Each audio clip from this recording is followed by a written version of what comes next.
Kinetics is a very small unit. It's not very lengthy, but questions are again important. Half of the kinetics topics like energy profiles, activation energy, we have already done many times about catalyst. So that we have already covered many times. So I'm expecting that we can finish it fast. So what we are learning in kinetics? Rates of the reaction. And how you're going to define the rate of the reaction? Rates are defined as there are many ways of defining the rate of the reaction. Okay, it can be defined as the change in concentration or the change in mass, how you're measuring the reaction. So in some reactions, we measure the change in concentration. So first I'm going to tell you about simple definition that rate is defined as change in concentration per unit time. If it is A to B, what is A? A is the reactant. So what happens to the concentration of the reactant with time? The concentration of reactant will decrease. So put a negative here. So you have to put a minus here. And what happens to the concentration of the product? It will increase. Now the coefficient in the balanced equations are very important. If you see, if 1 mole of A decreases, 1 mole of B increases. So whatever amount of A is decreasing, exactly same amount of B is getting formed. So these two are equal. For this equation, I can say minus delta A over delta T is plus delta B over delta T. I can say that. If the rate of change of A is 2 molar per second, what's the rate of appearance of B?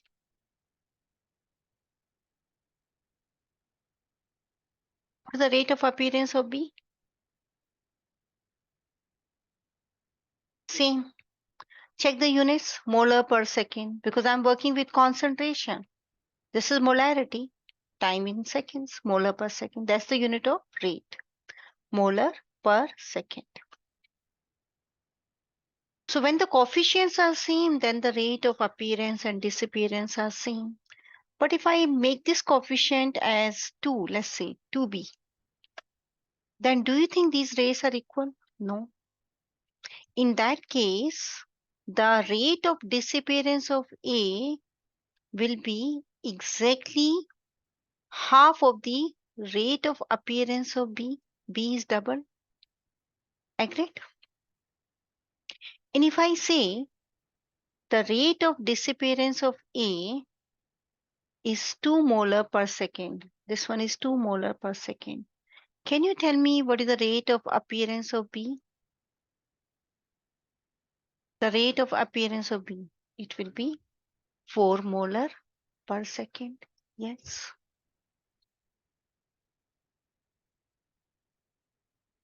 Okay, so I'm going to clear it.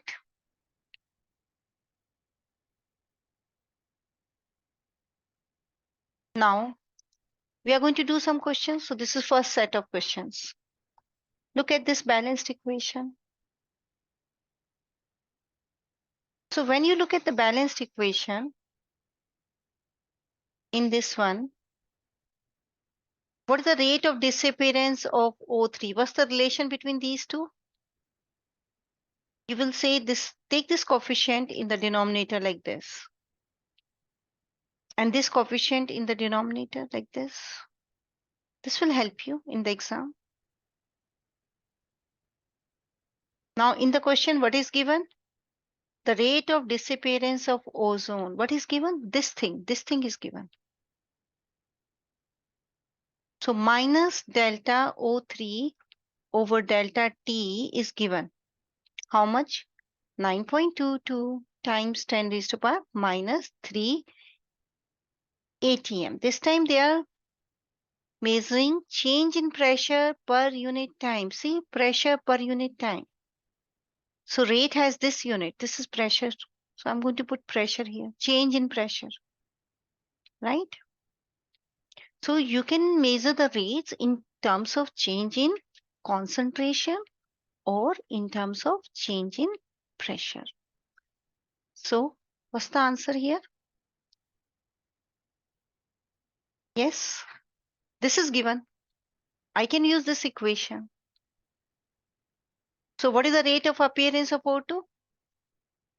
Rearrange the equation. Anyone doing? They're asking this one. So can I say the change in pressure of O2 per unit time is 3 over 2 times 9.22 times 10 raised to the power minus 3. And the answer will be A. Yes, answer is A. This is one type of questions which can be there. It's very popular question again. I'm just picking up very popular questions because this is review class. So we don't have time to do everything in depth. So I'm trying my best to cover everything with most important questions. Okay, now let's move to the next question. Afan, you have understood this? Next question, this one.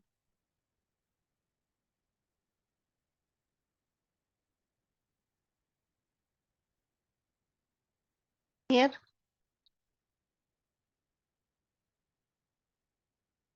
the balanced equation for the reaction of bromate ion with bromide ion in acidic solution is given by this. At a particular instant in time, the value is this. What is the value of change? Now, what is this? This is product. So that's why it is appearance. Products are getting formed. So what's the answer? Disappearance is given. This is given. So you can say the formation of Br2 per unit time is 3 over 5 times this value, isn't it?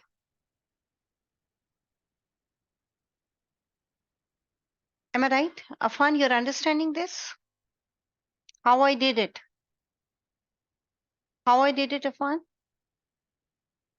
The rate of disappearance, I'm using black color here to so that you can see what I'm talking about, minus delta Br minus over delta T. I'm going to take this coefficient here to make it equal to the rate of appearance of the product Br2 over delta T. And I'll take this coefficient here. Now they are equal. This is 1 over 5. This is 1 over 3. Now what do you want to calculate? This you want to calculate. Rearrange the equation. These questions are very simple. So please try to practice them. And what is given? This is given with the minus is given. This value. Where it is? This one. 1.8 times 10 raised to power minus 3 units molar per second. Molar means moles per liter. And then you solve it. So what's the answer? All of you, please try to answer it. What is the answer?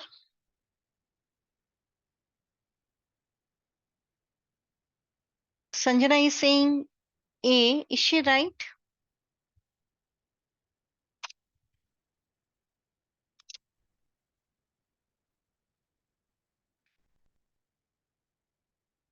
Yes, Afan. Good. It's A. Perfect. Children, my forum is there. So many students are, they have started posting questions.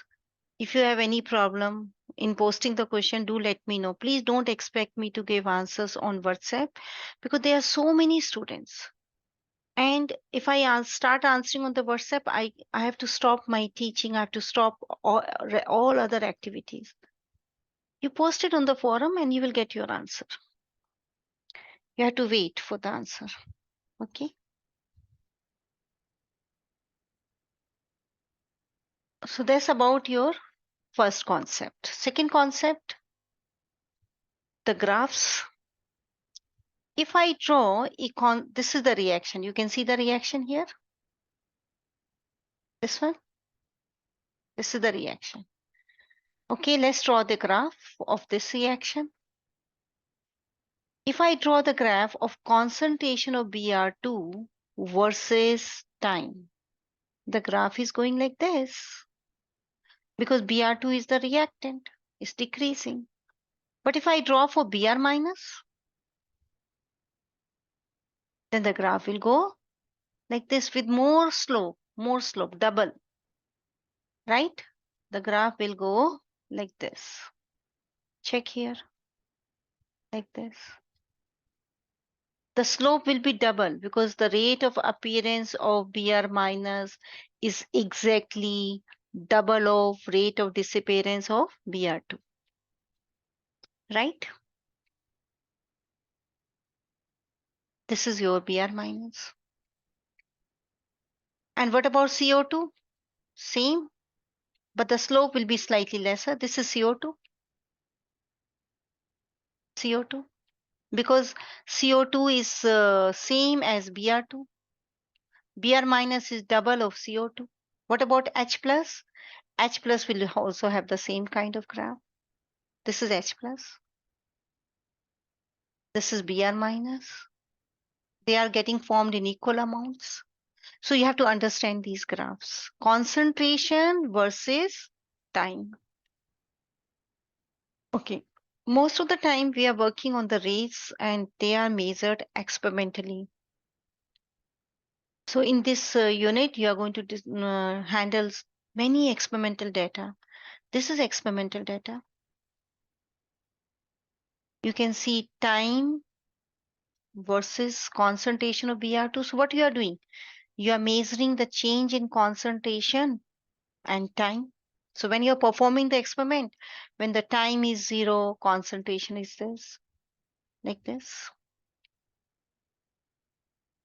And then we are calculating the average rate. How to calculate average rate? Total change in concentration over total time taken. Total change in concentration over total time. Total time means whatever time interval. Like for example, there may be question, calculate the average rate here.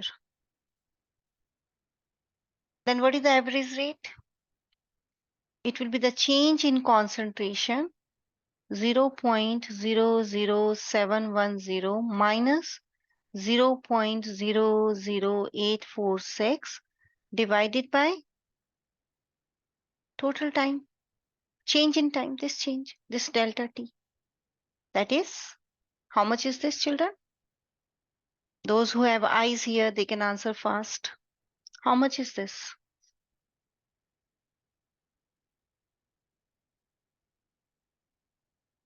I hope you're listening, children. Why you're not answering? What is delta t? Sanjana, what is delta t? Azuni, what is delta t? Yes, Ritika, good. Delta t is 50. Arya, start answering.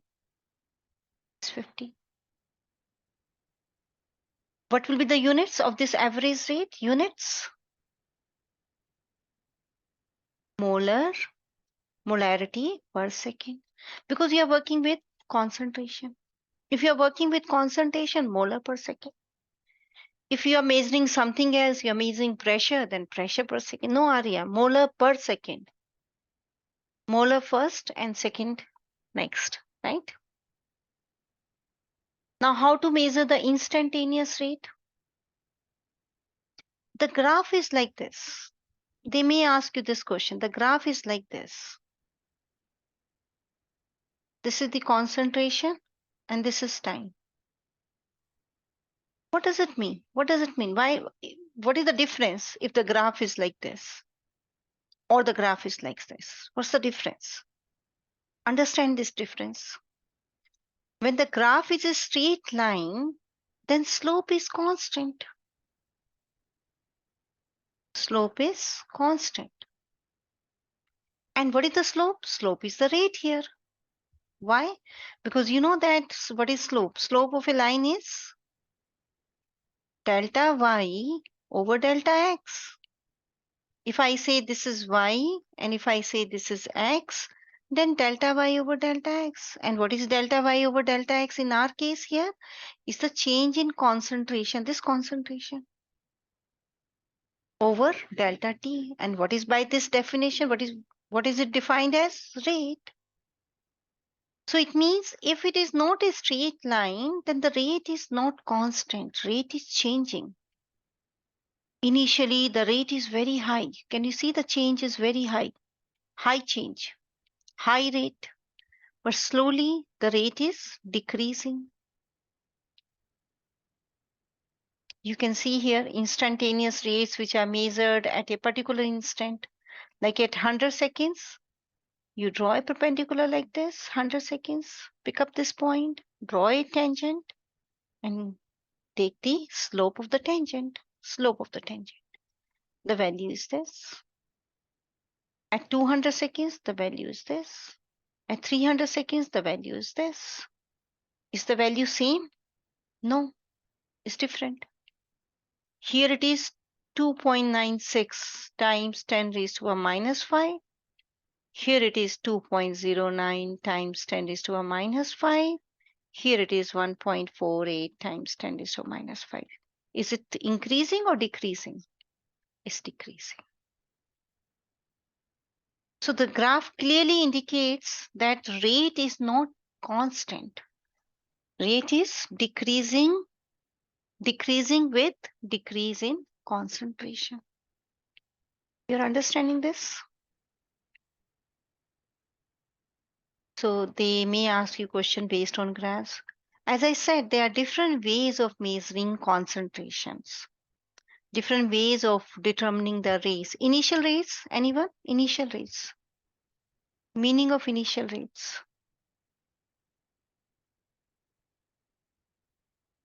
You are measuring concentrations, pressure when you just started the experiment, when T is 0, just in the starting of the experiment. I just started the experiment with time equal to 0. That's going to give me the initial rates, right? From the initial concentrations. So how you're measuring the rate here? What is rate here? Rate is change in concentration over time, because you are measuring concentration versus time. Units are molarity per second. But what is rate here? There is a graph like this, and I'm measuring pressure versus time. So what is rate here? Rate is change in concentration, change in pressure over time. What are the units? ATM per second if you are taking time in seconds or minutes, whatever. Yes, you're understanding? Like for example, in this question, calcium carbonate undergoing decomposition, giving you calcium oxide plus CO2. How to measure rate here? It's very difficult because this is solid. This is also solid. So I cannot work with concentrations. Solids concentration I cannot measure. So how you're going to measure the rate here? From the pressure of the gas. And you know how the graph will go? Because this is getting formed. How the graph will go? Like this. What is here? Pressure of CO2. What is here? Time. You're understanding? You can do the change in volume per unit time. Again, for this particular experiment, the same experiment, I'm talking about the same experiment. Calcium carbonate, solid, giving me calcium oxide, solid, and CO2 gas. As the reaction is going in the forward direction, the CO2 gas is formed. Where the CO2 gas will go here? Check. Initially, it is completely full of water. Full of water. This is called as Eurometer. So where the gas will go? Gas will enter here and gas will displace water. Water will go down. Water is going down. You are measuring this volume. This volume is the volume of your CO2. Volume, let's say you are measuring in ml. So how you're going to define rate in this experiment? As mine is plus, right? Because CO2 is getting formed. Plus delta V over delta T. What are the units? Yes, what are the units here? Where you are measuring the change in volume per unit time. The volume is changing, Arya, because CO2 gas is getting formed more. So units. Anzara, what are the units?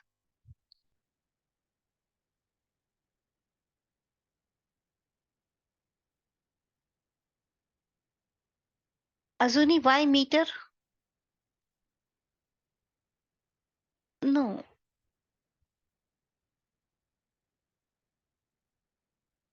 it's milliliter. Milli. Volume, units of volume is milliliter. Azuni, not meter, milliliter. Per, what are they are doing in minutes, per minute,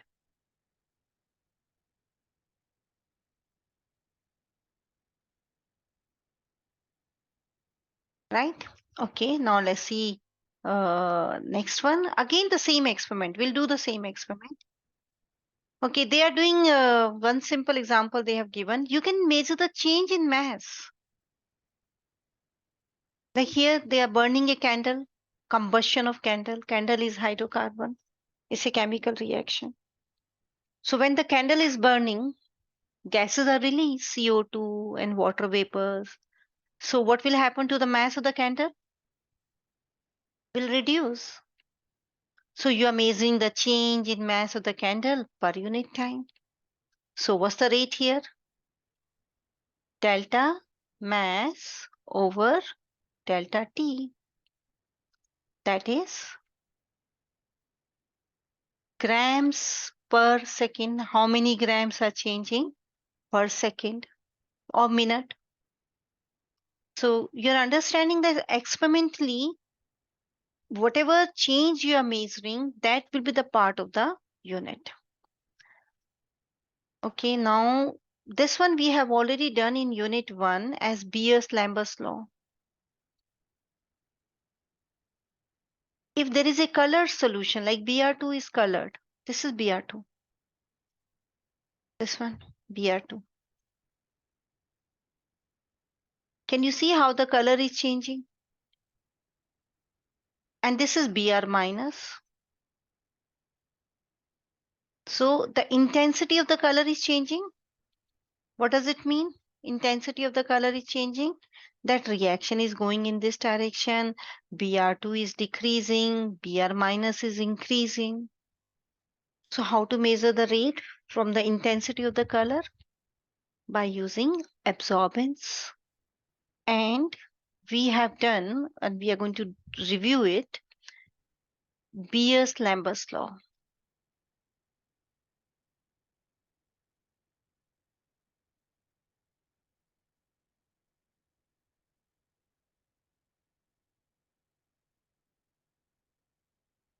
Or Beer's, not Beer's, you can say Beer.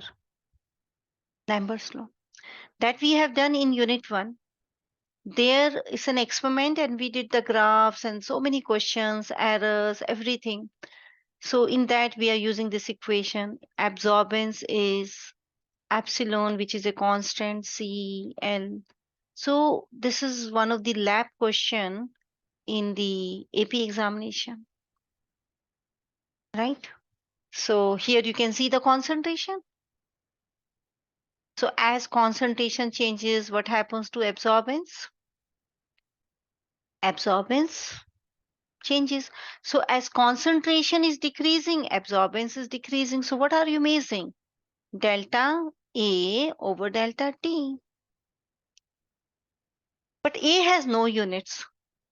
Absorbance has no units. So what will be the units of rate here? What will be the units? Just per second. Because A has no units. So A, when we are going to review it, I'll explain you at that time more in detail. This is very important law which we did in unit 1. So there are the different ways in which you can measure the rates. But here, most of the time, we'll be talking in terms of molarity.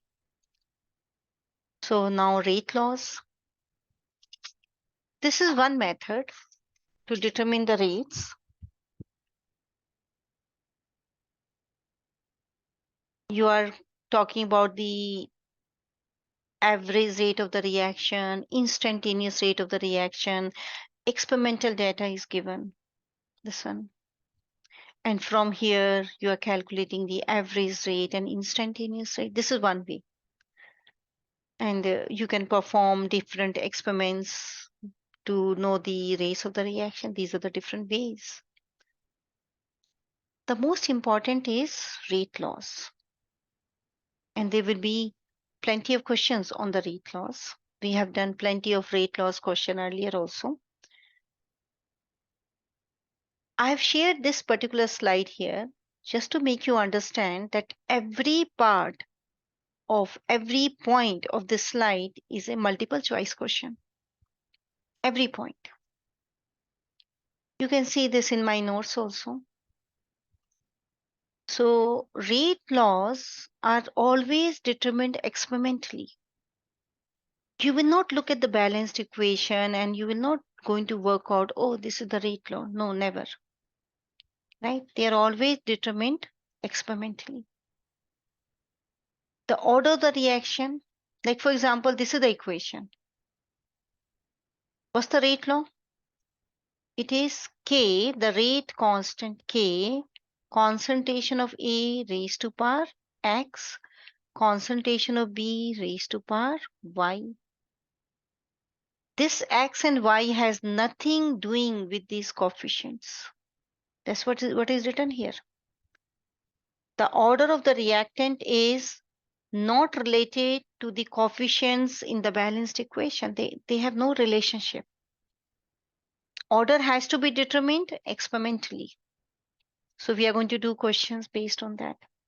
And second important is that rate laws are always in terms of the reactants, never in terms of the products. So multiple choice questions will be there on that. Like, see this question. This question is based from here. Can you answer it? This question?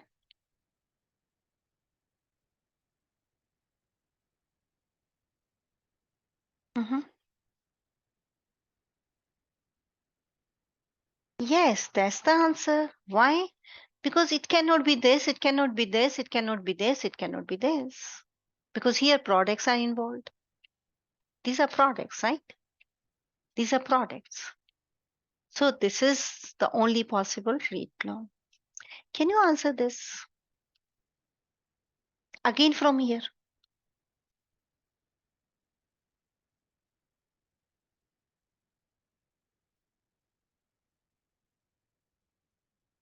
Mm-hmm. Okay. What is written here? Afan.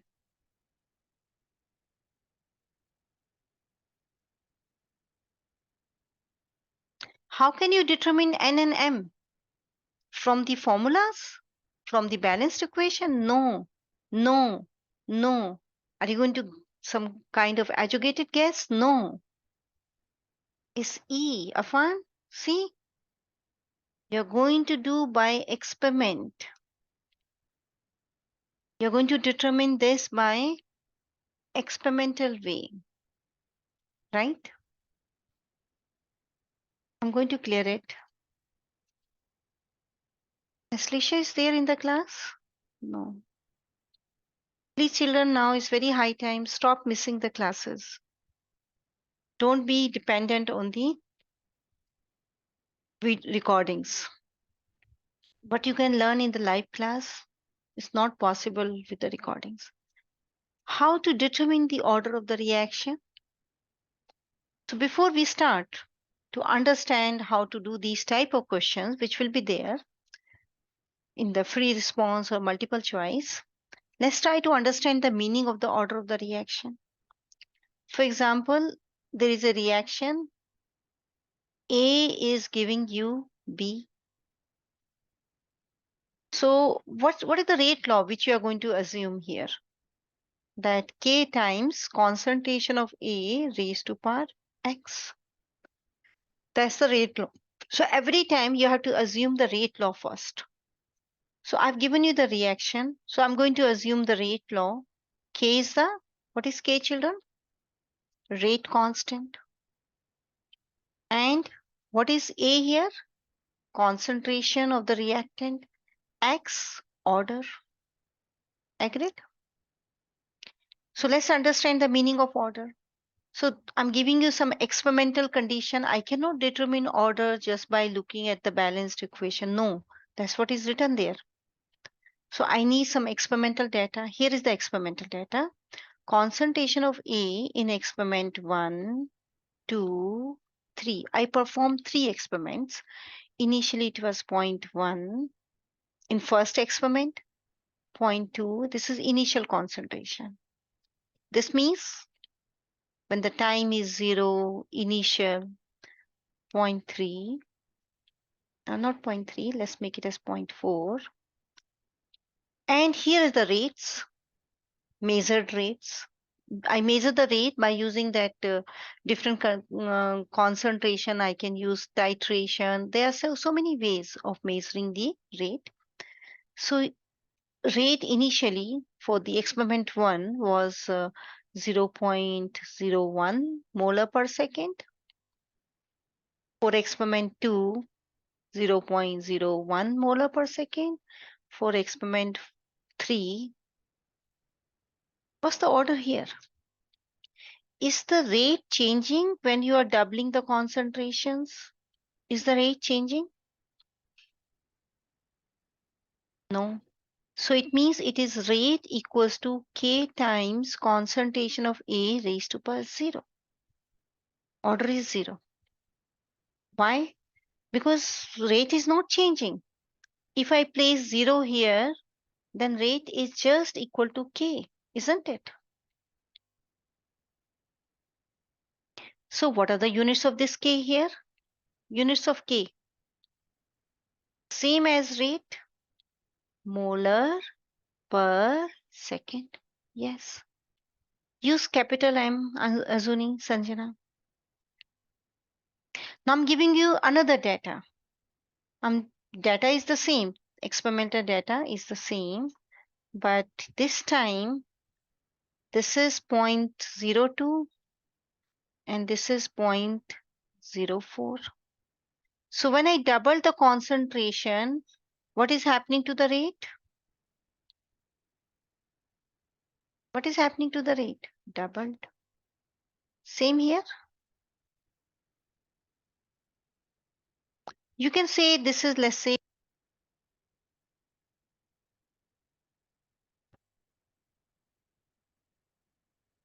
you can say this one as rate 1, rate 2, rate 3. So there are two ways of solving these questions. When I double the rate, the concentration rate is doubled. So I will say 2 raised to power x. Concentration is doubled. Rate is also doubled. So what is x? X is 1.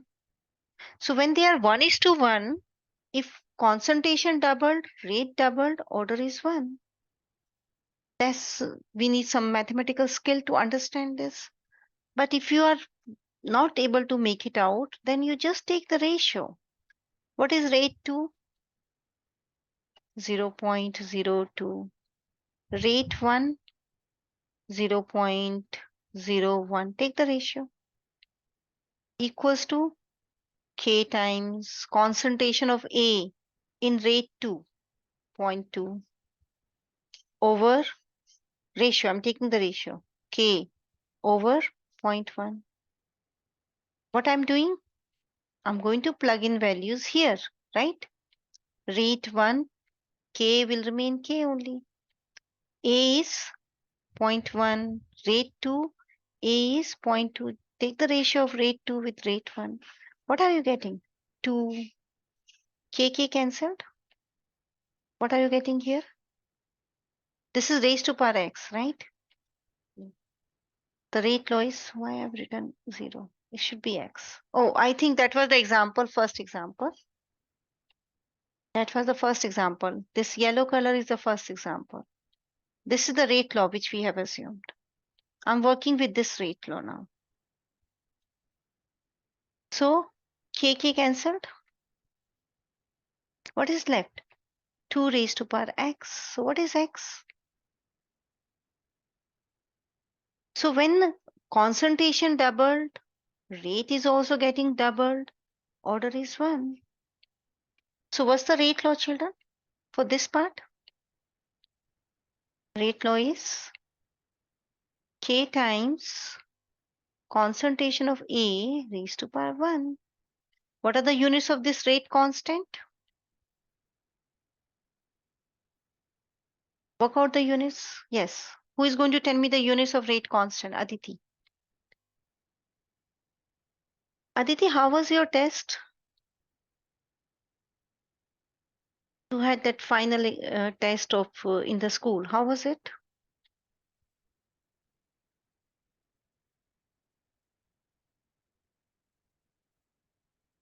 Yes, Sanjana, you are right. It is per second.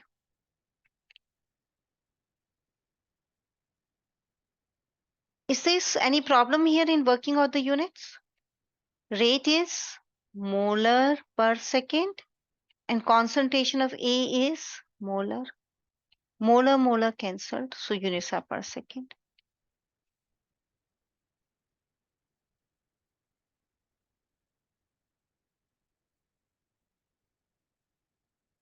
Okay, Aditi, yeah, that's good. Aditi, you know, children she's practicing so many quizzes on the website. She had a test on Monday, so she's taking everything seriously. I want all of you to work hard now. It's very high time that you should spend time with chemistry. Don't take it so lightly. It's a college chemistry. If you get 4 or 5, you will get the credit. You need not to do chemistry again. So don't take it that, okay, it's a high school chemistry. It's not a high school chemistry. It's a college chemistry. Work hard. Okay, now we are okay with this. Now I'm giving you another data. Ready for another data? This time you students are going to help me. I'm changing the data here.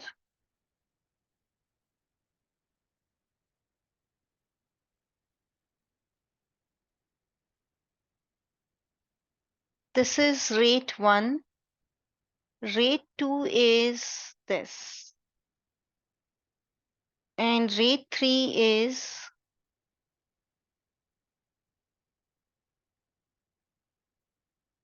this.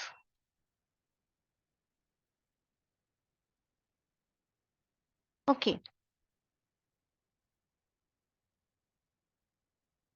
Work out the rate law. So assume the rate law is K times concentration of A raised to power X because we have only one reactant. A raised to power X.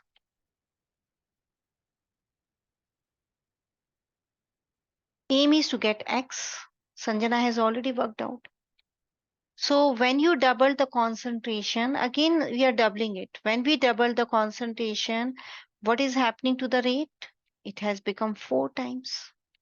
So you can say like this, 2 raised to power x is 4.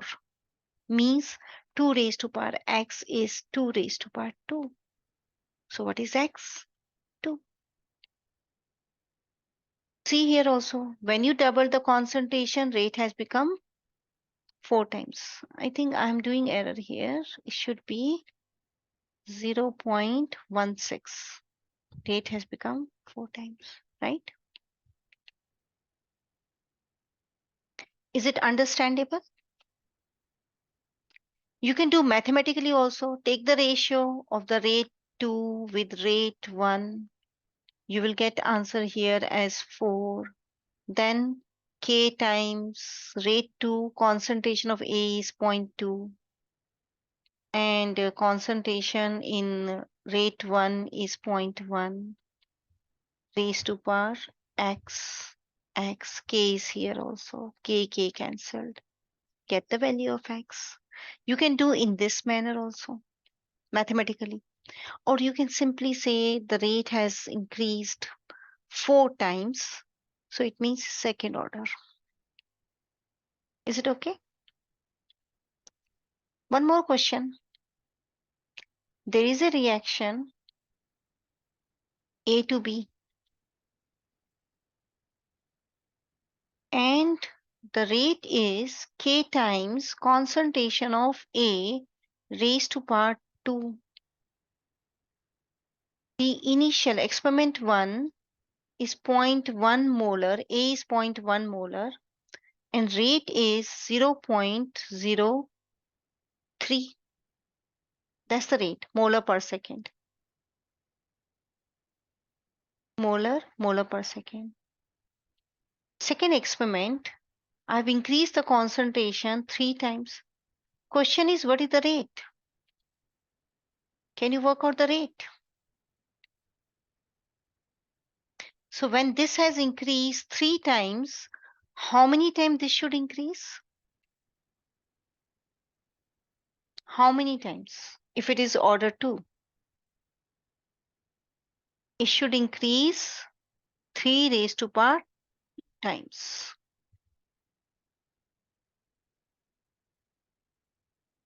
It should increase 3 raised to power 2. That is 9 times.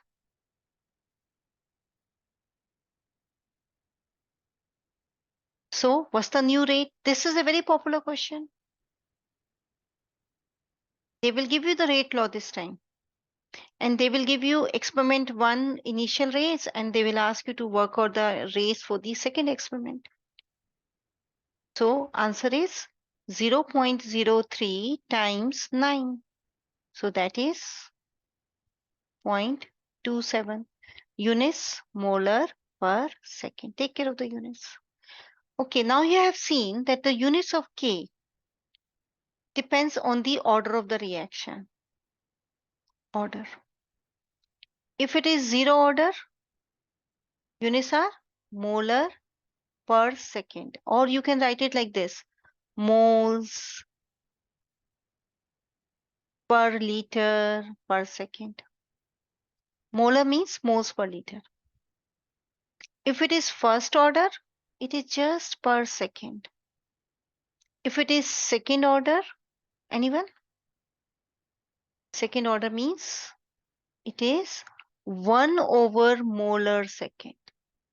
Or you can say per molar per second. This per second is same, is fixed in every case. Per second is there. Or you can say liter per mole per second, like this one. Or you can write it like this also, liter per mole per second. Afan, these units are important. Zara, you're understanding? And Zara, you're not answering. I think I told you the importance of answering, right? You can memorize, you can practice. Afan is saying, do we have to memorize? If you are unable to work out in the exam, then because otherwise you know how to work out the units. It's easy, but during exam, time is so less. So can I say memorize it? Memorize it. Memorize. You can always work out also from the rate law. I'm going to show you for the second order. I'm going to show you only for one, right? So rate equals to, check here how to work out. If you find memorizing difficult, which generally most of the students don't favor, and AP is not asking to memorize anything. Rate equals to K times concentration of A raised to power 2. Plug in the units. What is the unit of rate? Molar per second. I want to know the units of K. What's the unit here? Here? Isn't it molar squared? So what is K? K is molar per second divided by molar squared. Is now you just cancel that. Cancel this molar and this square cancelled. So what are the units of K for the second order? Per molar. This molar is in the denominator. Per second, which you can write as liter per mole per second. So when you are practicing this particular unit of one, at that time you practice this also, and preferable with practice, memorize it. Is it okay? Afan, you have understood this? So many things which you can memorize. Now this is very high time. Understanding throughout the year we were understanding. Now few things which are constant, which are fixed, which are not dependent on anything else. Memorize them, but take care. If during the experiment time is given in seconds, only then you will say per second. If during the experiment they are talking about concentration, only then you will take molarity. If they start working with pressure, ATM, they start working with minutes, they start working with days or hours, accordingly change your unit, right? So units are very, very important in this unit also. Units are important all the time. Without units, what measurement we are doing? Measurement has no meaning without units. And if we are doing error in units, then it means we don't know anything. And AP is very, very particular about units. Okay. Now we are ready for this question. So very first thing, follow me. Very first thing, look at the reaction and write down the rate law. You're going to assume the rate law. Rate law is always in terms of the reactants. So what are the reactants? Fe CN6. CN6, 3 minus. The concentration of this reactant, raised to power X. Don't take this 2. This is not the order. Order we have to work out from these experiments. Times concentration of second reactant, I minus, raised to power Y. This is the very first thing. Whenever such question is there, I will assume the rate law in terms of reactants like this. What is X and Y? Order. Now this is the second thing. To know the order X, I'm working for X. My question is, what is X? I will pick up 2 experiments. There are so many of them. I will pick up 2 experiments in which I minus is not changing. Which 2? Can I take these 2? Now children, do I need to worry about these? These are the products. So just ignore, because rate law is never in terms of the concentration of the products. So this data is useless. We are not interested. So just ignore it. These are products, right? And rate law is never in terms of the products. And when I say rate law is never in terms of the products, we can do elimination straight away. Yes, Sanjana is doing it. Do elimination. She's saying A is out, B is out, and E is out. So the competition is between these 2. Now pick up experiment 2 and 3. Now you can see this one is same, cancel it. How many times this is increasing? 2 times. How many times the rate has increased? 4 times. And Azuni is perfectly right. She's saying x is 2. Can you see that how she has calculated x is 2? Because when you double the concentration of this, the rate has increased 4 times. So 2 raised to power x is 4. So x is 2. Understood? So I know x 2. And now which two experiments should I pick up? In which this one is constant. I think I can pick up. Yes, 1 and 2. Okay, 1 and 2. Yes. I'm going to select the experiment in which one is constant, other one is changing. So if I select these two, then this is cancelled. Now x is not going to bother me. I minus is doubled. How many times the rate has increased? 2 times. So what's the order? Yes, y is 1. Anyone having difficulty in understanding this?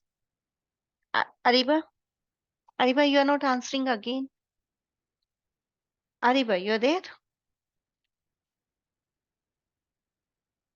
Anyone has any problem? Sanvi?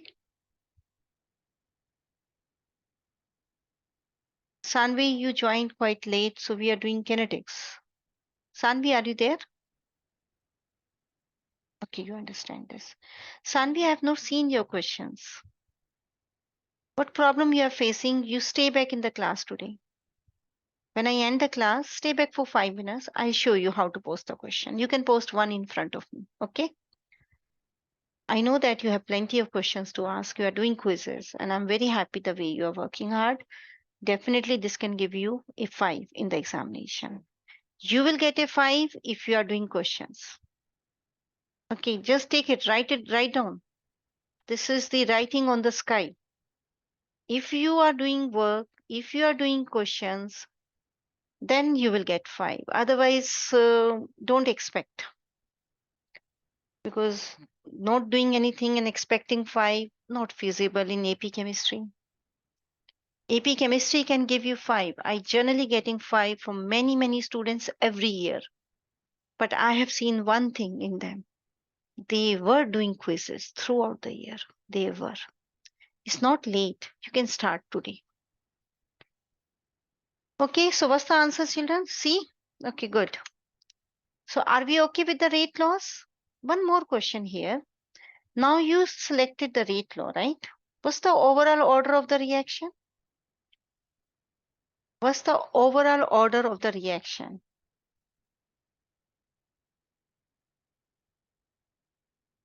Is x plus y is 2 plus 1. That is third order. What will be the units now? They will say calculate the value of k. Very common question, very popular. Calculate the value of k and give your answer with units. Ready? So we have the rate law. A very popular question. Rate law is k times concentration of Fe CN6 3 minus raised to power 2 I minus raised to power 1, which we determined from these experiments with the help of these experiments. Question is, what is K? K is called as rate constant, and rate constant can be changed only by changing temperature. It depends on two factors. Rate constant K depends on two factors. One, temperature. Second, activation energy. It depends only these two factors.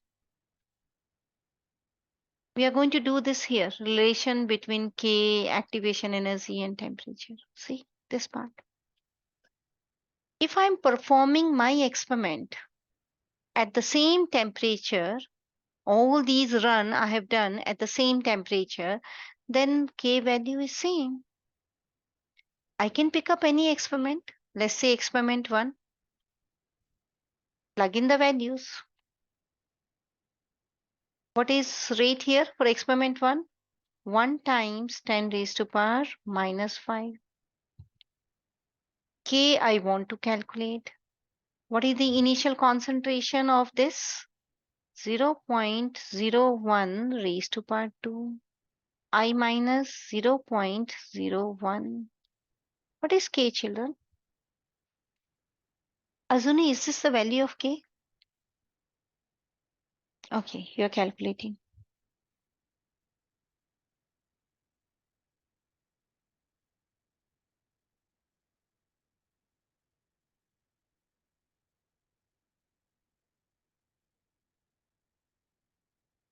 Is it 10? Now, Aditi, your answer is wrong. Why? Units, give the units. They are not interested in the answer. They are interested in the units now. So whenever they are asking K value, Ariba, you have to work with the units. And you say, okay, very good. And Aditi is right. Second inverse. If you check my notes, children, all the notes are uploaded. And I can keep giving you here and there, but there is no point till the time you don't open them, just read them, go through them, and start doing the quizzes. You have to organize yourself. And I'm sure that you know why I'm saying so, because many of you are not doing it, which is not good for me, for you. It's quite hurting when I keep asking, but you people are still not listening. Okay, these are the notes. In the notes, I have given one formula also, but today we don't have much time to discuss everything. So please go through the formula. Azuni is saying why. Azuni, tell me why. If your rate, what's the unit of this rate? Molar per second? Okay, I'm doing it. I'm answering what Azuni is asking. Molar per second is K. What's the unit of this? Molar squared. This is squared. What's the unit of this? Molar. Rearrange. Get the value of K. Unit of K. Now get the unit of K. Isn't it the same what she is writing here? The uh, Aditi, she gave us this unit. See, this molar cancel, right? When I rearrange it, K is molar per second divided by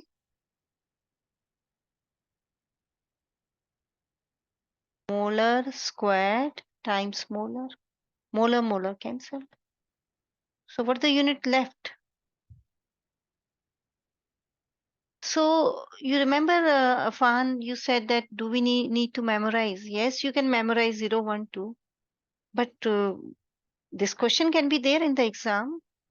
They may ask you to calculate K. At that time, you should know how to work out the units. You cannot memorize so many units. Afan, you're understanding the importance? Okay.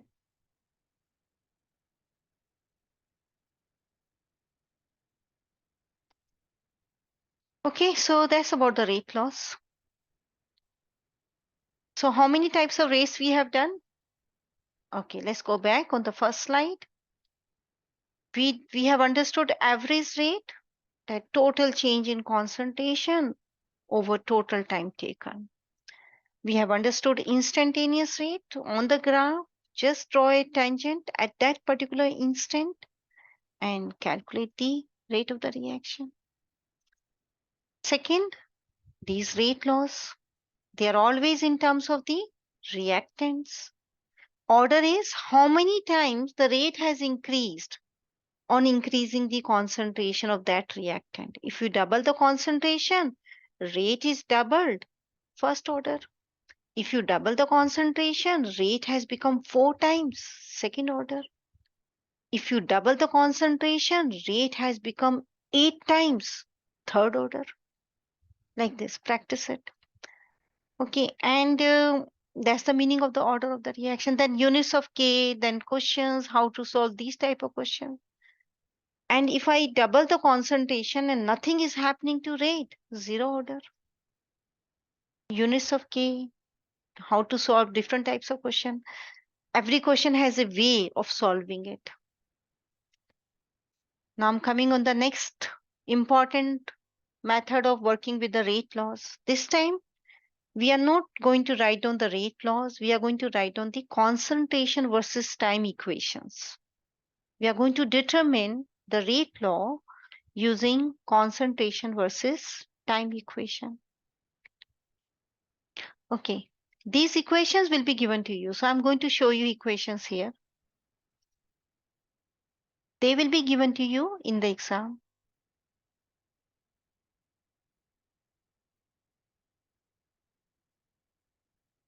There is no minus here. It is plus. If it is zero order, then the concentration of the reactant at any time during the experiment is minus kT plus A naught.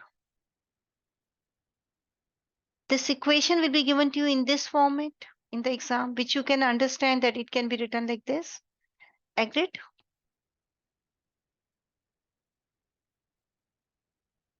Now this equation represents a straight line.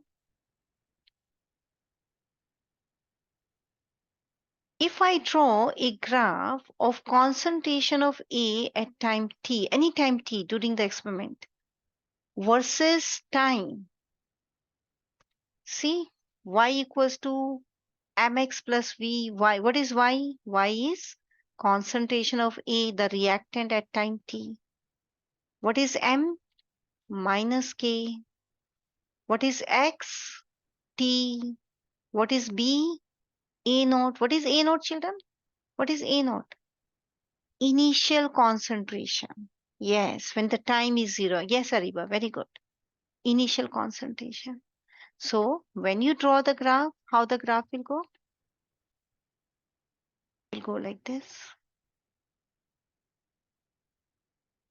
Negative slope, see, minus k.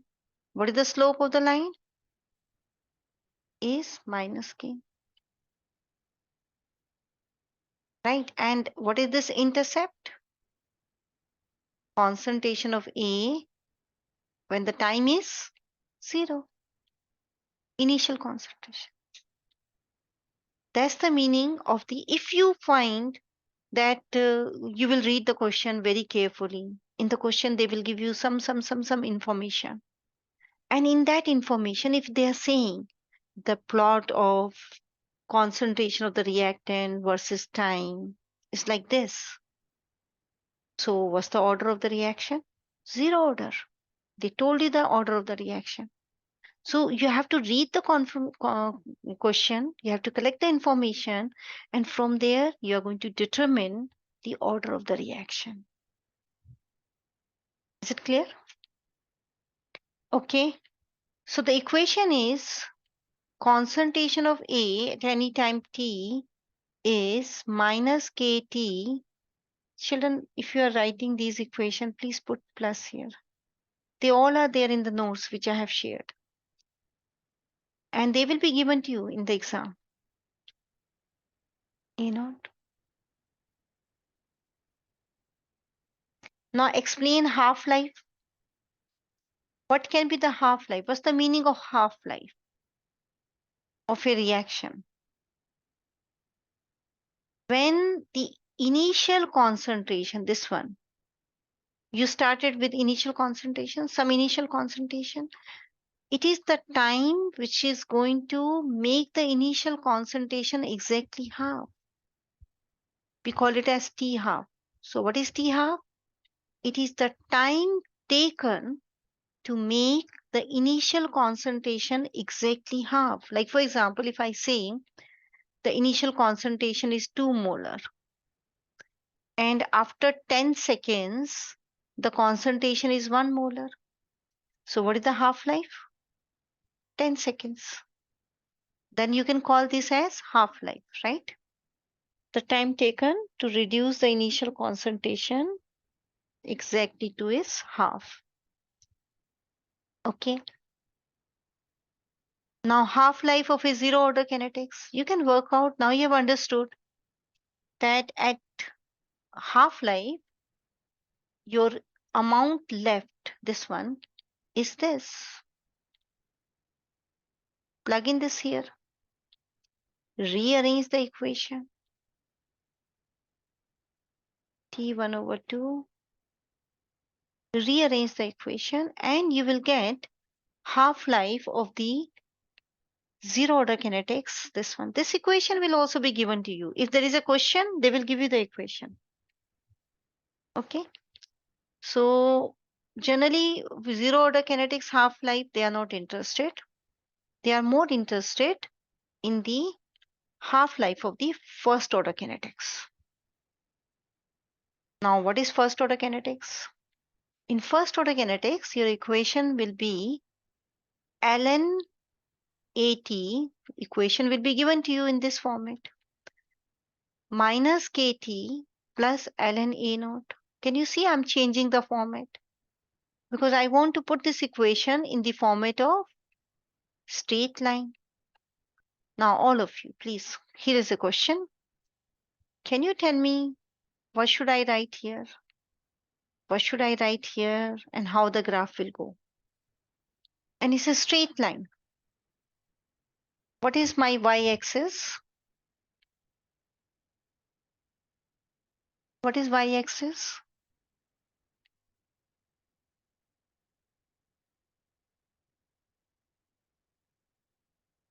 Mm-hmm.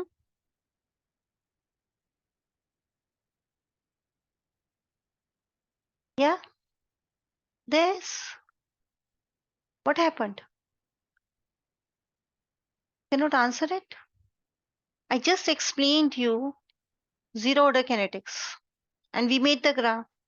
I'm using the same method. Y-axis is ln at. What is x-axis? Time, t. How the line will go, Azuni? With the negative slope. What is the slope? Minus k. Very good, Azuni. And what is this point?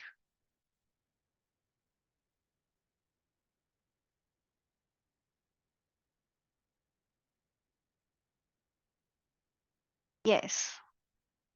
Ritika, good. This point is A naught. So we are clear about it. Now, what's the half-life of this reaction? So I'm not doing the derivation, but when you do the derivation, you replaced your AT by A naught over 2. You will get half-life as ln 2 over k. This equation will be given to you. ln 2 is 0.693 over k. So maybe they will give you, because calculators are permitted, so they can give you this one or this one. But they will not tell you that this is the half-life of first order kinetics. That you need to know on your own. You have to practice for this. Now, what is the meaning of this half-life? Meaning of the half-life of first order kinetics is the most important question. Look at the equation. So I'm writing the equation again.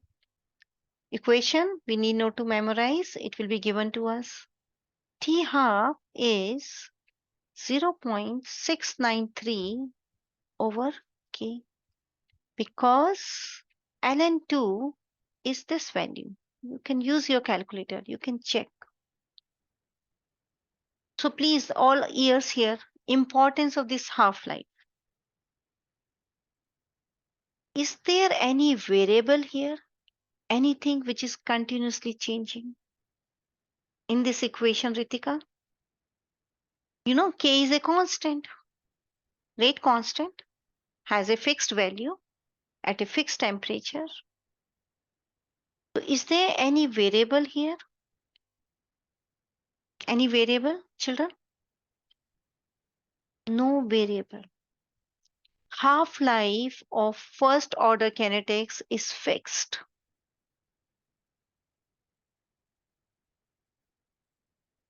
Is a constant value. Constant value. When you make a graph of T half versus concentration, it will be like this. The graph will be like this. It's not changing. You keep changing the concentration, doesn't matter. Because concentration is not there. So whatever is concentration, half-life will remain the same. Throughout the experiment, half-life will be constant. And all radioactive reactions, radioactive disintegration, all radioactive reactions are of first order kinetics. First order, all of them. Reason is this only, because generally if you see, we say C13 has a half-life of this, uranium has a half-life of this. We always give them a fixed value. It doesn't matter how much C13 you started, whatever amount you have started, half-life is not going to change. So it means first order kinetics. So all radioactive reactions are first order kinetics. Is it okay? Ritika, you're understanding this? Arya? Are you there, Arya, Ritika? Have you understood this? I'm not going to help you in the second order kinetics. Draw the graph. This one is plus. I think by mistake is minus, plus. Draw the graph. Look at the equation. Put it in the right format. This is 80. What should be here? What should be here? How the graph will appear? Yes, Sanvi, how the graph will appear? What should be on the y-axis? So first you rearrange the equation, put it in this format. Y is equal to mx plus b. B is a constant. What is constant? Initial. This is constant. Which, Sanjana, which format of the concentration? She's right. Time here. T is here. But what is here? Is it concentration or 1 over concentration? It is 1 over concentration. Yes, Afan. Yes, Aditi, good. Okay, now how the graph will go? Up, down. Graph will go up. What's the slope of this line? Yes. If I say this value is 0.1, if I say, can you tell me what is the initial concentration?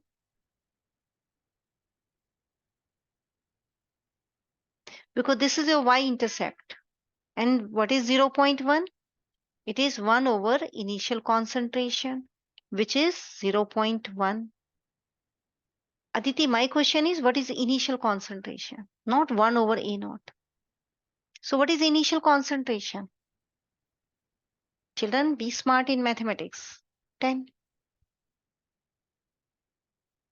Isn't it? So this question can be there. This very small question which I have just made. All these questions are important. Whatever I'm teaching, I'm just picking up different questions and trying to make these questions and helping you. Okay. Ready for questions now? You have understood all the laws, concentration versus time? Okay. Now let's see this question. Let's do some simple question first.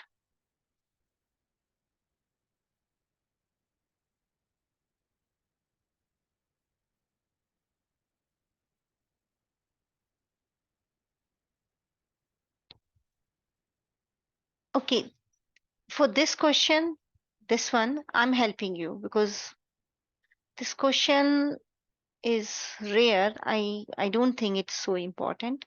So I'll help you. You remember, can you see over here the half-lives?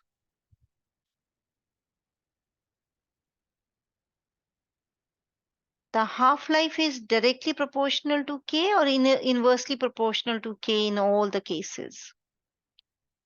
Just see, is it directly or inversely? In all of them? In all of them, right? Okay, now let's go back to the question. As I said, equations will be given to you. You should be smart enough to pick up the right equation. Now, what's the answer? A, B, C, D, E. Tanvi, what's the answer? Perfect, Ritika. So Ritika is listening very carefully and she answered so fast. Very good. Very good. D is the answer. Okay. Equations will be given to you. Application is your duty. How to apply it. You can see this question, children.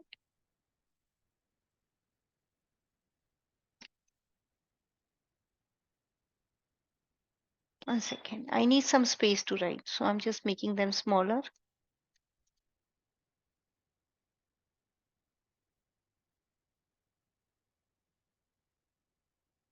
Okay. Let's do this question. If first order reaction is 45% complete at the end of 39 minutes, first order, they have given you first order. Now, if they said first order, what should I use?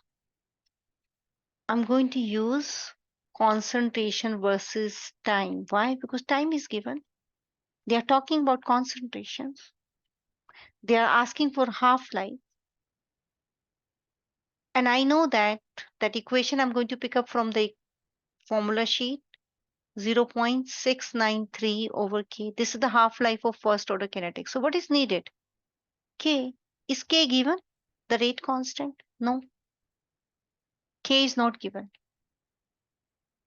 So aim is to get the K. How can I get the K?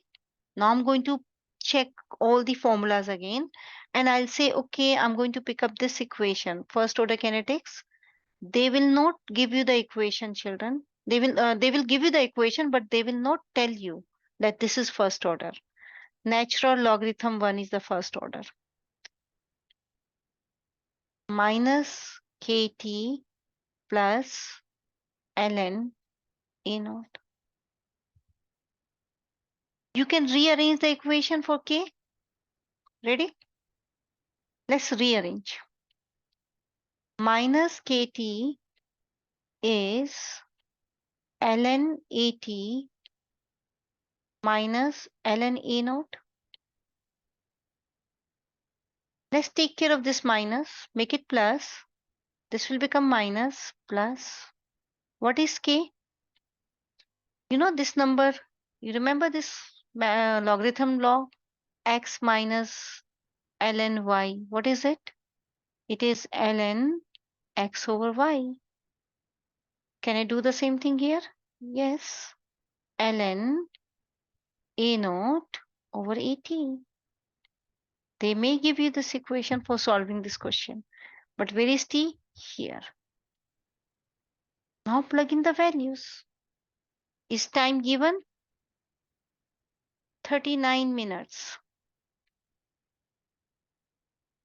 Is at given? Is a naught given? No. I'm going to assume because 45% completed.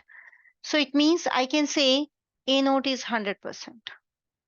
Then how much at is there? Anyone? Out of 100, how much completed? 45. How much left? 55. Yes. Yes, Ritika, very good. 55%. Plug in here. If you are not okay with this equation, then plug in this only. whatever format they have given. Just plug in. Aim is to get the value of k. And it is 1 over 39. Now you must be thinking, you are not worried about the units? No, I'm not worried. Why? Because the answer is also in minutes. See? So don't change time units. So 1 over 39 ln 100 over 55. Solve it and give the answer with units. So what is the answer?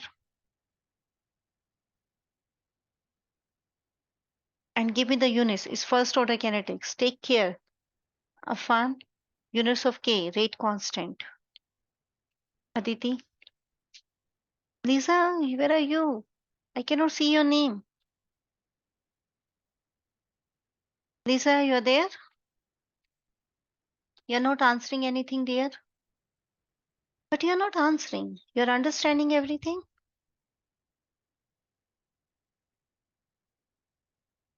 Are you understanding? Okay. Okay. Aditi is saying 45.208. Is this right answer? Unit is wrong, Aditi. Big error in the unit, Aditi.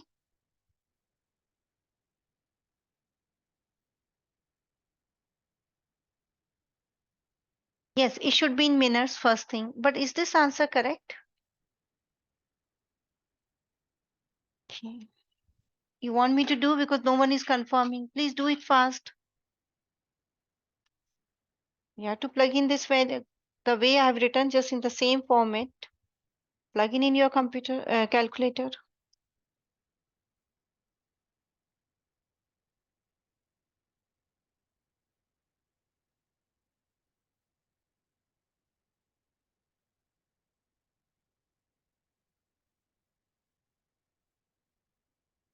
Okay, I think Aditi, you are wrong because I'm not getting the answer which you are getting. I'm expecting a very low answer.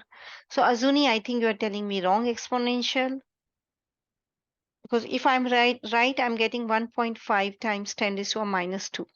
Yes, that's my answer. What Sanjana? Yes, Ritika.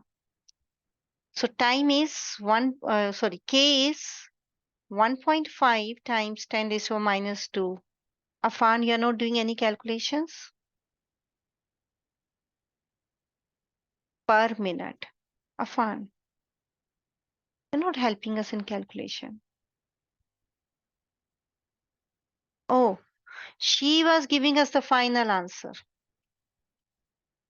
Yeah, good, Aditi. So what is T half?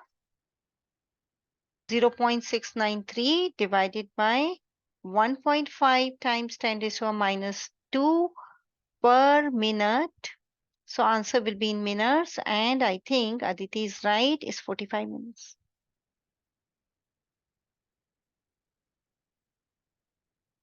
Yes, she's if you are giving me final answer, please write down because I'm doing step by step.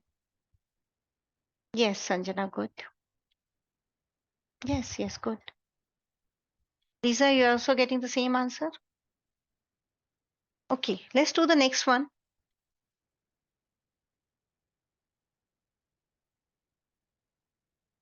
Question 41.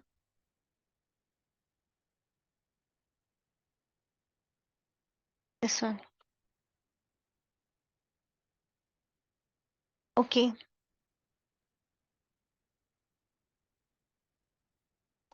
So this is time. This is the molecules of HO2 radical. HO2 radical. And the decay of HO2 occurs by first order. So they have told you the order of the reaction. They have given you the half-life. Oh no. These are the options, not the answer. Okay, this is not the information. So how to know this answer? Because in the examination they will not ask you to draw the graph. So do one thing. What is the initial amount of this HO2? This much? When it is exactly half. After 2 seconds, it's exactly halved. Correct? It's exactly halved in 2 seconds. Okay. Now, how much half of this? Half of this is this one. Half of this is this, right? And half of this is this, and half of this is this. Is it first order? Do you remember first order graph? T half versus concentration. Can you see every time the half-life is changing? From these two values, the half-life is 2. From these two values, the half-life is 4. From 6 to 14, the half-life is 8. From 14 to 30, half-life is 16. Is the half-life constant? No. Is it first order? No. Is the half-life this? No. It's changing. You can see that. So how the graph is going? As the concentration is increasing or decreasing. You see concentration is decreasing. What is happening to half-life? When the concentration is decreasing, but what is happening to half-life? Is increasing. Increasing a fun. Children, you have understood what I'm talking about because I'm teaching you so many things slightly faster also. So please stop me in case my question is not clear. Okay, I think this must be confusing you. Okay, I'm using a bigger highlighter here. So just pay attention to my circle here. Don't you think that this is the concentration has become exactly half of the initial? So don't you think this is the first half life, 2 seconds? Concentration is exactly half. This is 11 and this is 10, right? You can see this 11, this is 10, and this is exactly half. 1.0 will become 0.5. So what is the first half life? First half life, 2 seconds. Now check, compare these two. The concentration is again exactly half. What is the second half life? 4 seconds. This is first half life. This is second half life. Compares this one with this one. It's exactly again half. What is the next half life? It is 8 seconds. See the difference? 14 minus 6. Then check this one. These two. Again halved. And this time it is 16 seconds. So what's the graph of T half versus concentration? What is the graph? Concentration decreasing, right? And T half is increasing. So when the concentration is very low, T half is high, like this. And when the concentration is high, T half is low. See, like this. So now I'm going on the equations. If this question will be there, T half equations will be given to you. Can you just see for which particular T half equation this graph is fitted?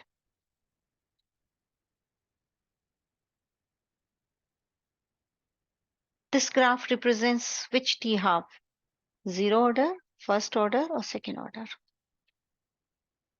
In which equation your half-life is inversely related to concentration?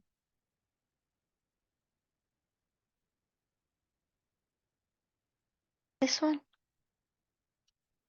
Yes, Ritika, good. So it means your reaction is second order, correct? So if this question will be there, children, definitely they will give you. Where is the question?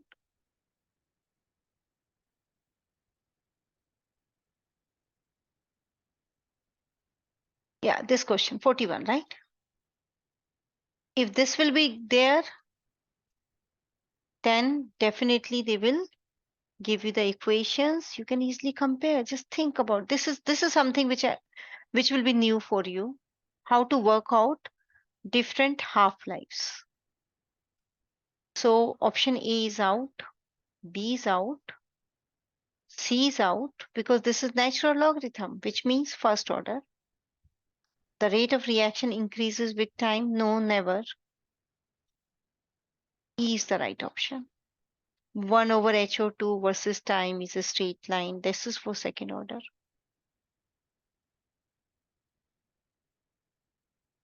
This question we have already done. Okay, one more question, children. Do this question. Read the question carefully and tell me what information is given and what equation I should use to do this question.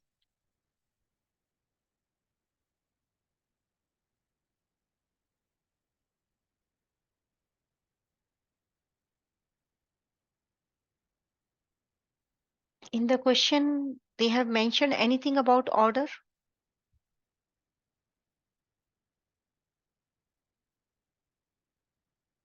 So what's the order of one?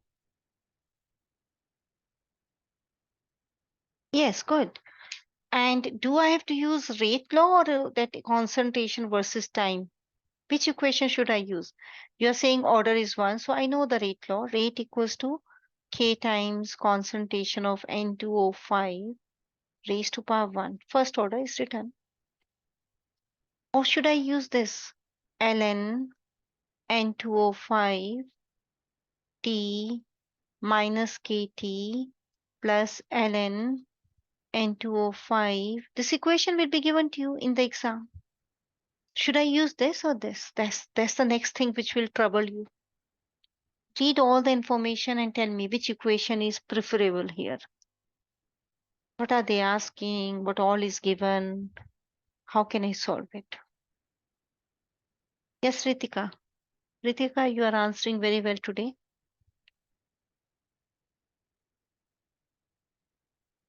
Children, you have to make yourself free for this coming Saturday, Sunday morning because I'm planning to finish unit 2 and 3. I'm going to discuss Lewis dot structures, VACPR, polarity, hybridizations, resonance, formal charges all together. I will combine both the units with periodic trends, which is the part of unit 1. So please, that those classes will be very important. We'll be practicing nearly 40, 50 examples and we'll explain everything. 40 to 50 examples we'll do in the class. So by the end of the class, you'll be expert in intermolecular forces of attraction, VACPR, Lewis dot structure and polarities, and uh, in fact, the periodic trend. So take it very seriously. If you have some activity, you can drop it and join the class if you want to learn the most important part of AP chemistry. Okay, Sanjana is saying use this equation. Yes. Okay, plug in the values. What do you have to calculate? N2O5. So I think I have to calculate this. So ln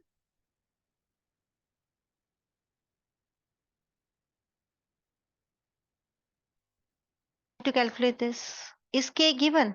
Yes. 1.0 times 10 raised to the power minus 5. Is T given? Yes. 2.2 times 10 raised to the power 5. Is the units compatible? See, per second, second. Units are compatible. Take care of the units. Plus ln is A not given. Yes. Can you solve it, children, now? Here you have to take care of the units of the K and the unit of the time. If K is given in seconds, time should be given in seconds. If it is not, change it.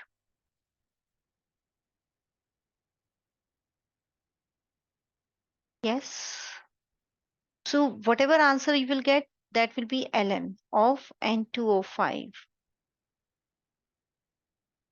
What's the concentration of N2O5? Whatever answer you will get, you have to take e raised to power of that answer. Solve it and give me the answer.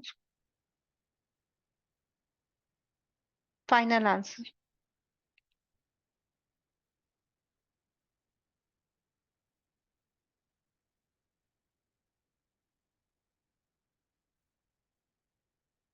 Mhm.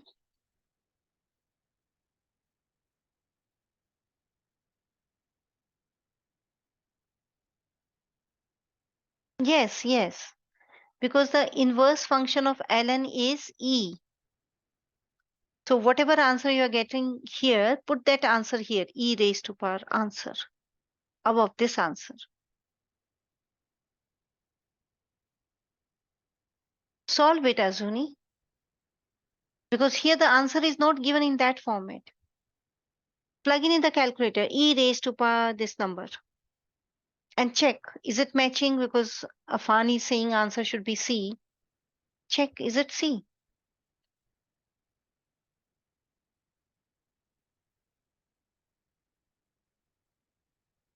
Who else is doing it?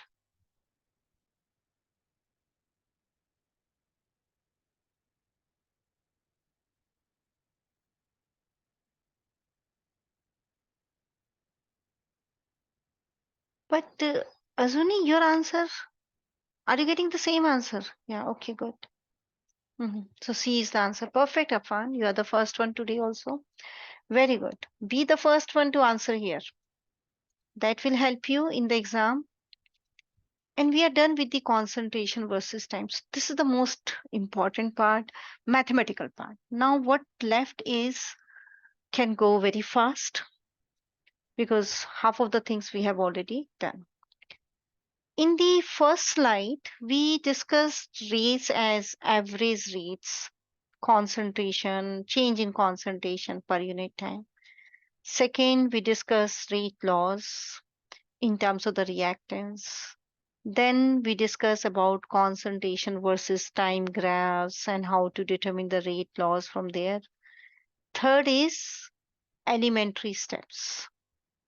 How to determine the rate law from the elementary steps. So from the reaction mechanism, when we are carrying out a reaction, you're already aware of energy profiles. Let's say there is a reaction, reactant is giving me product. And the energy profile of the reaction is here, children. This is the energy. I'm making energy profile. So side by side, we are discussing this also. Energy. Here is the course of reaction. If I make it like this, how many steps are there in the reaction? How many steps? Reaction is taking place in how many steps? Only one. And this step, only one step, we call it as this step is elementary step. And the rate law will be K times concentration of this reactant. And in the elementary step, whatever coefficient is there, whatever coefficient, that will become the order in the elementary step, right? Like here, these are elementary steps.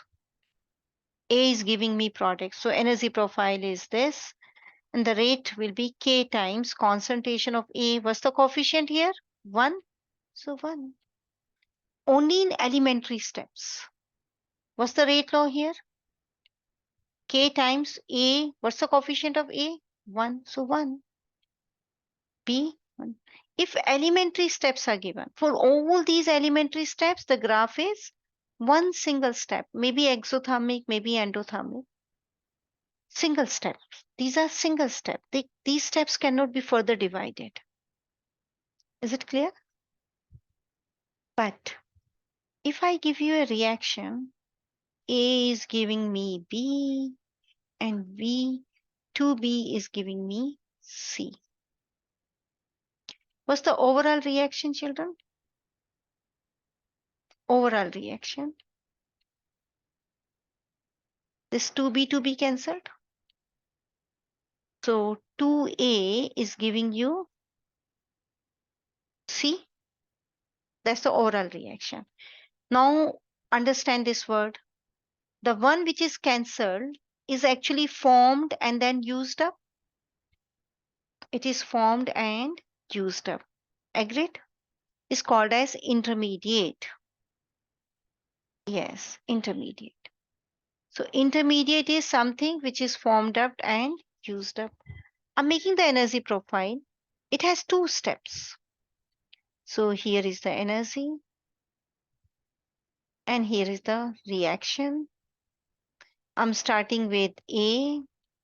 Reaction goes like this.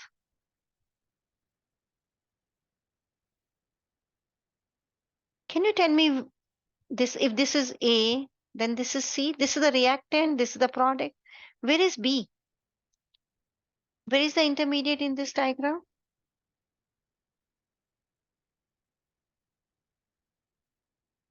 Where is the intermediate? Second curve or this point? This point. Yeah, in the center. This point is B. So this is your step 1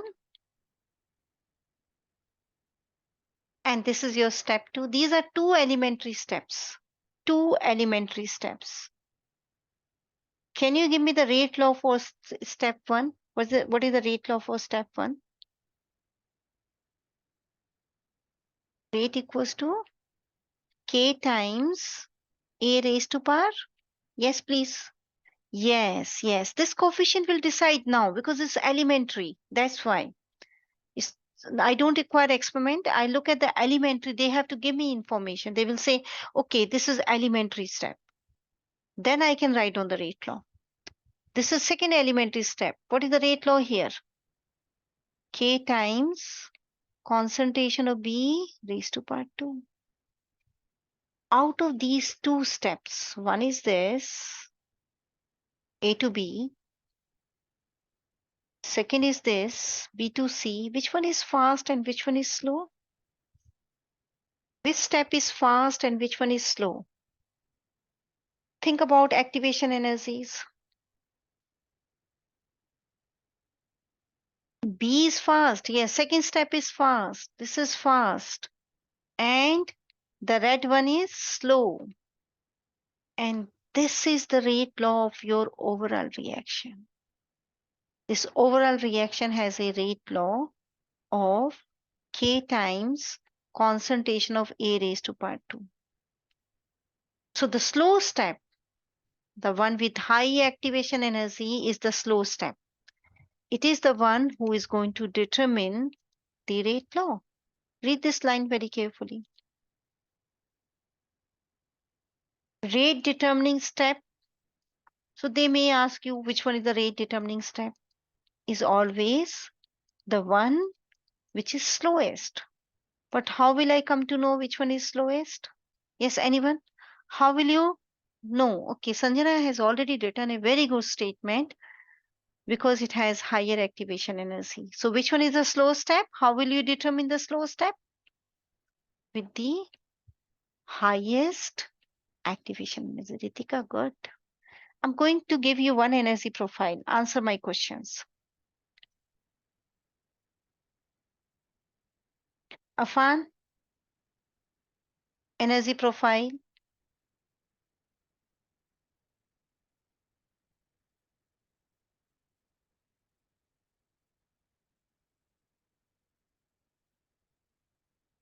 Okay. Answer my question. Answer all the questions. This is the energy, sorry. You can see the energy profile, children. Here is the energy. And here is the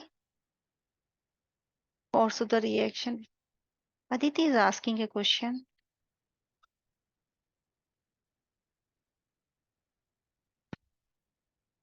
Yes, yes, Aditi. Okay, Aditi has given us a very, very good question which is going to help you in the exam. When they have given you elementary steps and the overall reaction, you are going to pick up the rate law from the slowest elementary step. You are not going to determine the rate law from the overall reaction. Like here, check this one. This particular reaction is taking place in two steps, step one, step two. And this one is the slow step. And this is the overall reaction. So do not write your rate law from the overall reaction. So what's the rate law for this reaction? K times concentration of NO raised to power 2, the one from here, this one. Aditi, is your question answered? You are not going to determine the rate law from these reactants or their coefficients because for that you need experimental data. But you can determine the rate law from the slowest elementary step. This is the slowest step. So rate law for the slow step here is K times NO squared. Children, it's a very good question. This is a confusion with many students. Aditi has taken so much efforts in placing it in the form of question. I want all of you to learn from here. So please don't do error in the examination. Back to my question. Can you tell me how many intermediates are here? How many intermediates? 1, 2, 3. Yes. I1, I2, I3. And this is the reactant and this is the product. Is this reaction exothermic, endothermic? Exothermic. Okay. How many steps are there in the reaction? How many steps? Which step is the slowest rate determining step?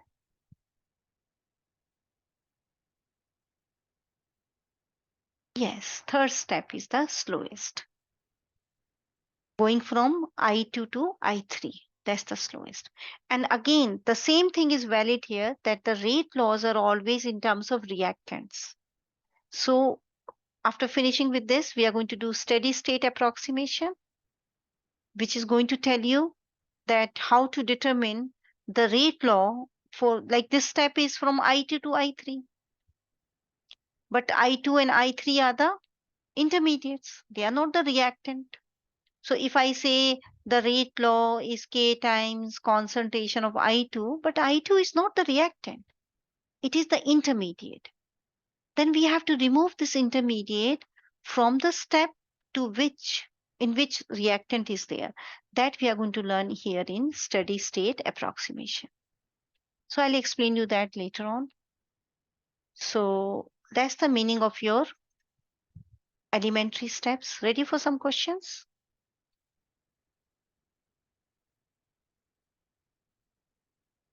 Okay, do answer this question.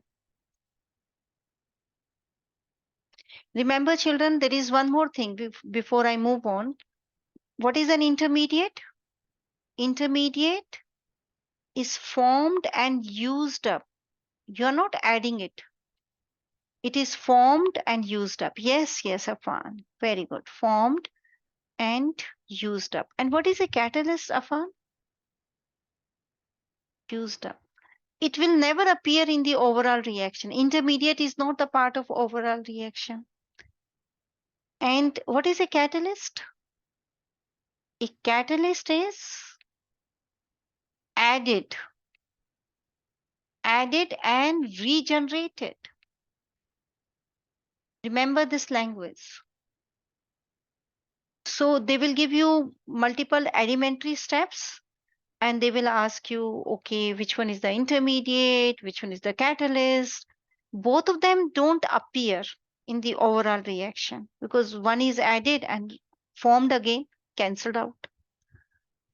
Intermediates are also cancelling out. It is formed and then used up in the second step. So when I add all the reactions, all the elementary steps, intermediate and catalyst will cancel out. And they will ask you to identify, is it a catalyst or an intermediate? At that time, this language will help you. Ready for this question, children? This one? Let's do it.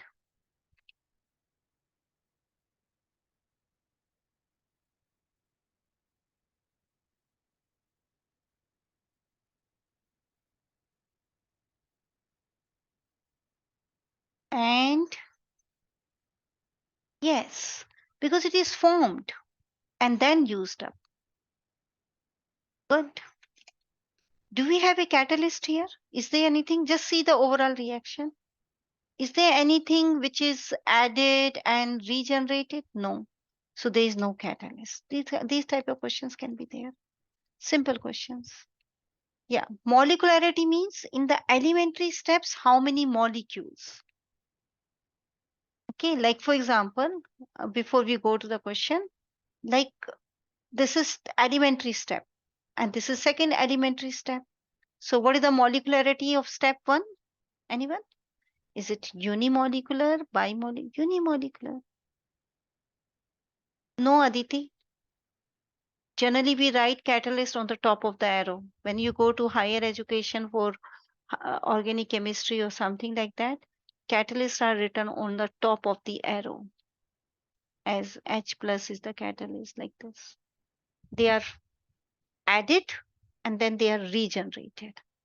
They are the reactants as well as the products. Okay. So this is unimolecular. What about the second step? Aditi is asking very good question, children. And what about the second? Bimolecular. So what's the answer for this part? A. Very simple, free marks. Only thing that you need to know the meaning of the word. Yes, please.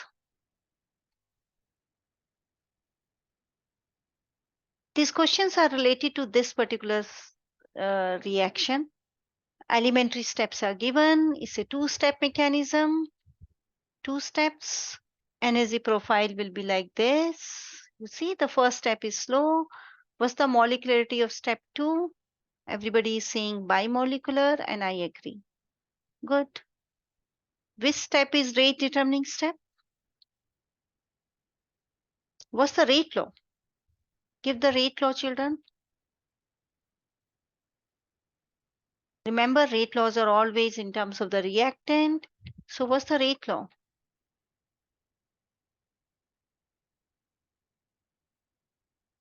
Okay, I have to use some dark color. Rate equals to K times concentration of A2 times concentration of B2. What's the order of the reaction? Overall order, not B squared. Why B squared? Yeah, Zuni. Okay, good.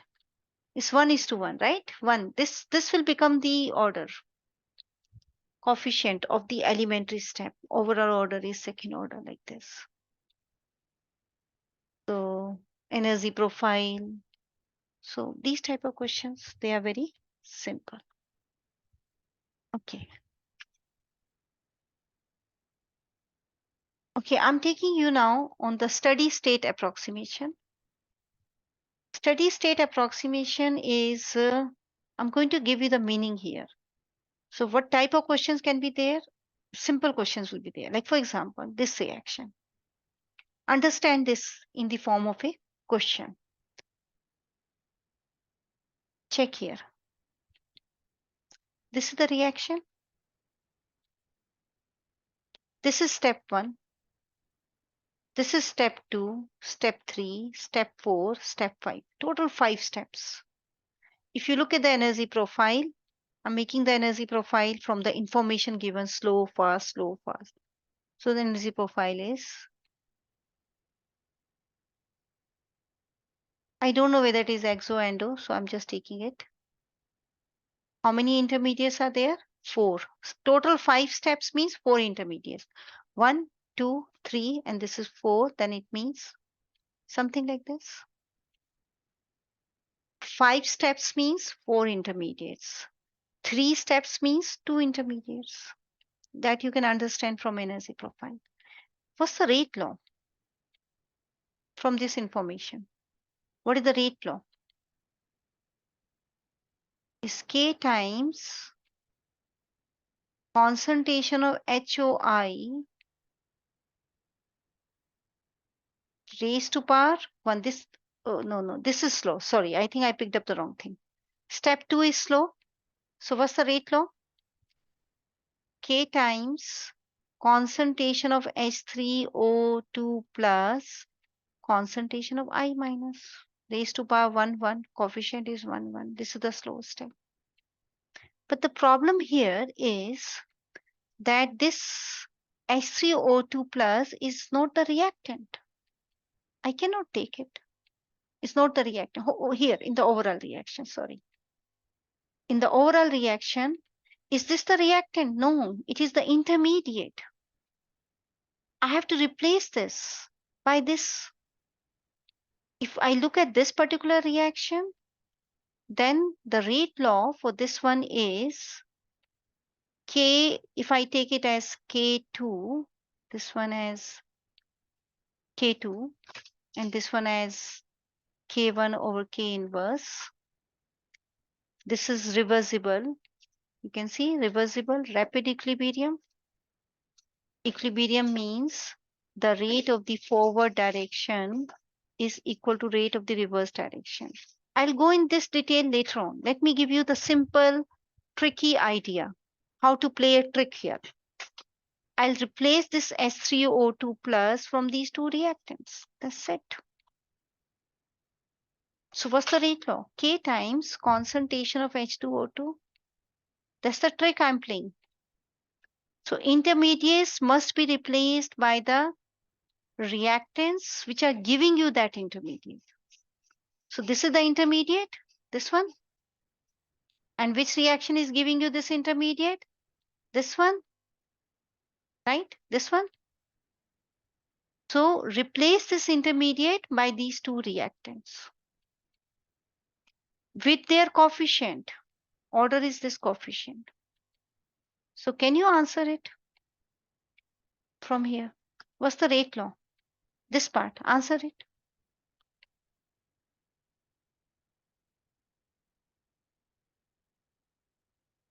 What's the answer? A, B, C, D, E, which one? Yes, B is the answer. Perfect. Afan, you answered it? Afan, you have understood? So what is the trick, Afan? That you replace the intermediate of the rate law by the reactants which are giving you that intermediate. Let me see if I have one more question based on it. Yeah, here. Answer this question. Those who have understood, they can answer it very fast.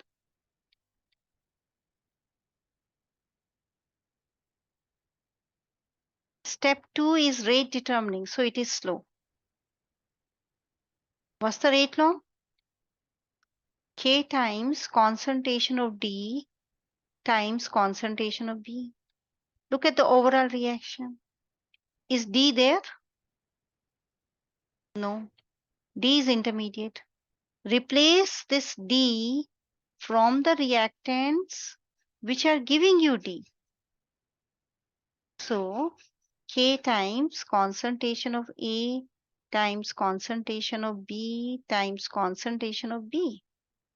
And Sanjana, Aditi, everybody is saying E. Where is he? Oh. Is it clear, Lisa? This is called a steady state approximation. The steady state approximation, I'll explain you the other part. You know, I left one part which is not be tested. You will not be tested for that part. But I'll I'll tell you in brief. I have done this in regular tutoring also. I'll explain you once more in the next class. So in the next class, these are very simple topics, maybe 30 minutes, and we'll be done. But Sanvi, you have to understand how to put the pictures on the forum. But you are not posting. It will take only 5 minutes and I can explain you. Children, I will not answer anything on WhatsApp. It will be very, very difficult for me because there are so many students and no one answers on WhatsApp.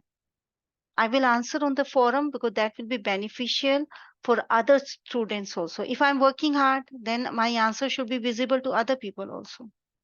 So I would like to work for the general, all the students. So your questions are welcomed on the forum, not on WhatsApp. Okay, Ritika, I show you the forum. And those who want to leave the class, they can move out. For the forum, you have to create the login ID and password, Ritika. I'm sharing my screen.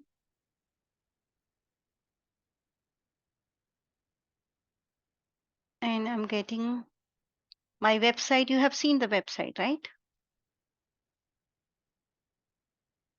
You know the website? Okay. This is the forum. If you go to the website, this is the website. Scroll down. Free chemistry help.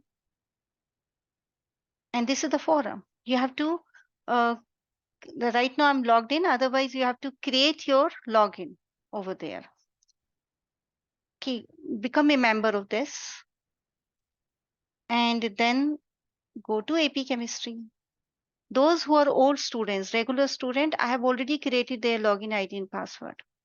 Yes, it will be a different login. Ritika, somehow I'm unable to integrate some technical problem.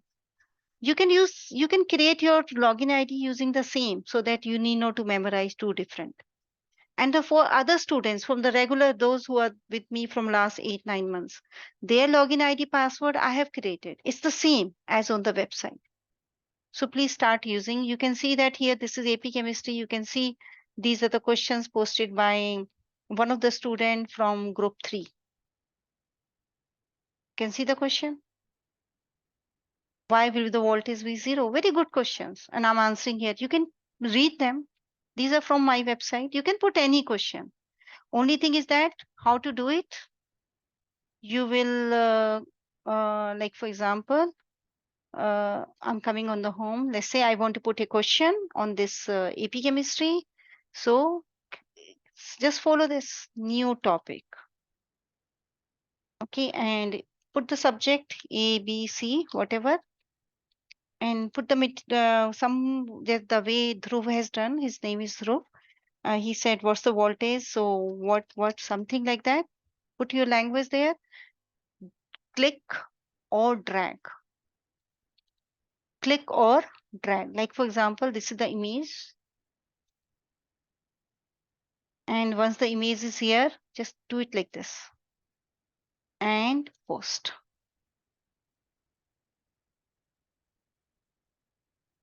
Okay, see this, here's the question. And here is the image of the question. So easy. It will take less time than your WhatsApp message. You have to come in the habit of doing it.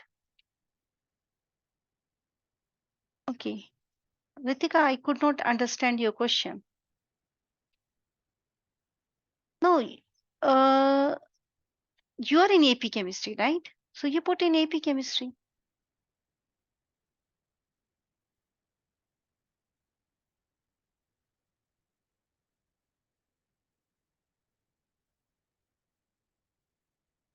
Yeah, this is free. Anybody can do it. Even your friends can come and ask questions. This is free. It's not a class. I'm not teaching there. You have to just post your difficulties and wait till from anywhere of fun, from anywhere. You can ask your friends, those who are preparing for AP chemistry, have difficulties. They can also post here. Any question from anywhere, but only chemistry because I know chemistry. Don't try to post biology question. If you want to post your bio question, I think there is something here. Here, biology free homework help. I have a teacher, she can answer here. You can use this biology one then, right? But this is AP chemistry. Like I have organic chemistry students. They post their questions here. These are my regular organic chemistry students. Can you see the picture? I can see the picture. I can name the compound. I'm helping her how to name it.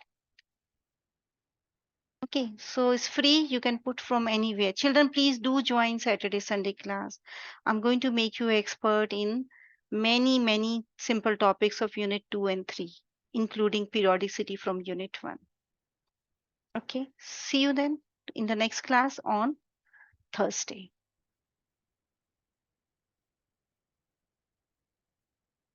If you have any questions, you can stay back.